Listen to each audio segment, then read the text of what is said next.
ہر دور میں، ہر زمانے میں قرآن کا دشمن رہا ہے، رہے گا۔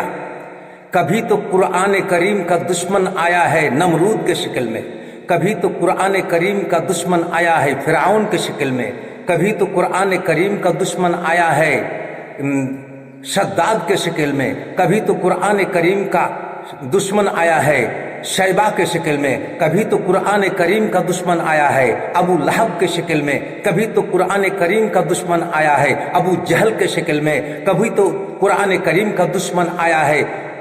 ابی معید کے شکل میں، کبھی تو دشمن آیا ہے قرآن کریم کا سلمان رشدی کے شکل میں، کبھی تو قرآن کریم کا دشمن آیا ہے تسلیمہ نسرین کے شکل میں، کبھی تو قرآن کریم کا دشمن آیا ہے وسیم رضوی کے شکل میں۔ تو آج یہ بڑا شیطان آیا ہے، قرآن کریم کا دشمن، یہ نبی کا دشمن، اللہ کا دشمن، مسلمانوں کا دشمن۔ یہ مسلمان نہیں ہے، یہ دائرہ اسلام سے بالکل خارج ہے، اس لیے کہ انہوں نے شیطان نے کہا ہے کہ قرآن کریم سے 26 آیتوں کو نکال دو، 26 آیتوں کو نکال دو۔ ارے 26 آیتوں کو نکلنا تمہاری بس کی بات نہیں ہے، تمہاری جائیداد نہیں ہے، یہ تمہاری دولت نہیں ہے، یہ کسی کی آبا و اجداد کی جائیداد اور سمپتی نہیں ہے کہ وہ جب چاہے جو چاہے نکل دے، جیسے چاہے نکل دے۔ یہ وہ جانتا ہے حقیقت میں، چاہے بھارت کے مسلمانوں کو لے لو، چاہے بھارت کے ہندوؤں کو لے لو، چاہے امریکہ کے مسلمانوں کو لے لو، چاہے امریکہ کے کیا کہتے ہیں ہندوؤں کو لے لو، یا کرسچن بھائیوں کو لے لو، یہودیوں کو لے لو، نصاراؤں کو لے لو، جہاں بھی جو بستے ہیں دنیا کے اندر، ان کا ایک تہذیب ہے، ایک قانون ہے کہ جو کتاب جو لکھتے ہیں اس کتاب کے اندر تبدیلی لانی اگر ہے تو وہی تبدیلی لا سکتے ہیں جو اس کتاب کو تحریر کی ہو، جس نے اس کتاب کو لکھی ہو۔ اور کسی کا یہ مجال نہیں ہے کہ جو کتاب لکھی ہو ایک آدمی اور اس سے پھیر پھیر کر دے کوئی دوسرے آدمی، اس سے تحریف کر دے کوئی دوسرے آدمی۔ یہ ہو نہیں سکتا، یہ کبھی بھی نہیں ہو سکتا، نہ ہوا ہے نہ ہوگا۔ جیسے آپ نے ایک کتاب لکھی ہے تو اس کتاب کے اندر کچھ غلطیاں ہو سکتی ہے، کچھ غلطیاں ہو سکتی ہے، اس لیے کہ آپ چونکہ انسان ہے اور انسان ہونے کے ناطے سے غلطی ہو ہی جاتی ہے۔ چنانچہ نبی کریم صلی اللہ علیہ وسلم نے فرمایا کلو بنی آدم خطاؤن، بنی آدم یعنی آدم کی جو اولادیں ہوتے ہیں ان سے غلطیاں سرزد ہوتی رہتی ہے، ہوتی رہے گی، لیکن وہ کلو خطائین التوابون، لیکن ہر ایک گنہگاروں کے لیے اللہ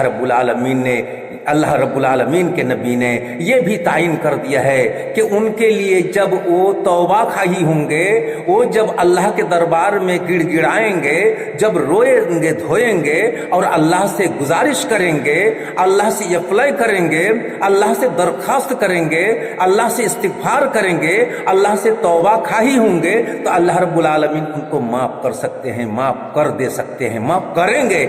اس لیے کہ وہ رحمان و رحیم ہے، وہ تو غفار و ستار ہے۔ لیکن یہ کوئی آدمی یہ کہہ دینا کہ قرآن کریم سے 26 نکالو، ارے یہ کسی کی جائیداد نہیں ہے، یہ اسے ہی کہو جس نے کتاب کو بنائی ہے، جس نے کتاب کو بھیجی ہے، جس نے کتاب کو لکھی ہے۔ یہ کتاب تو لکھنے والے، یہ تو بھیجنے والے، یہ تو بنانے والے، یہ تو بسط کرنے والے اللہ رب العالمین ہے۔ تو لہٰذا تم چلے جاؤ اللہ کے یہاں اور اللہ کے پاس جا کر کے تم کہو کہ 26 آیتوں کو نکال دے۔ اگر تم نہیں جاؤ گے تو ہم ہی تم کو بھیج دیں گے، تم ہی جاؤ، جا کر کے اللہ سے کہو۔ یہ کسی انسان کی دولت نہیں ہے کہ جب چاہے اس کو بدل دے، جب چاہے اس کو ہیر پھیر کر دے، اس لیے کہ قرآن کریم کا فیصلہ ہے لا تبدیل لکلمات اللہ، اللہ کی کلمات میں کوئی تبدیلی نہیں ہو سکتی ہے، تبدیلی نہیں ہو سکتی ہے۔ نبی نے جو بنا کر کے دے دیا، جبریل کے معرفت، جبریل امین، وہ امین تھے، امانت دار تھے، ایک حرف ایک نقطہ کبھی بھی ہیر پھیر نہیں کیے ہیں، نہ کریں گے۔ اسی طریقے سے روح الامین، جبریل امین، امانت دار فرشتے کے ذریعے سے قرآن کریم دنیا میں نبی کے پاس آئی، قرآن کریم جیسی کتاب، اور یہ وہی، اور وہیں سے نبی صلی اللہ علیہ وسلم جب وفات پا گئے تب اس کا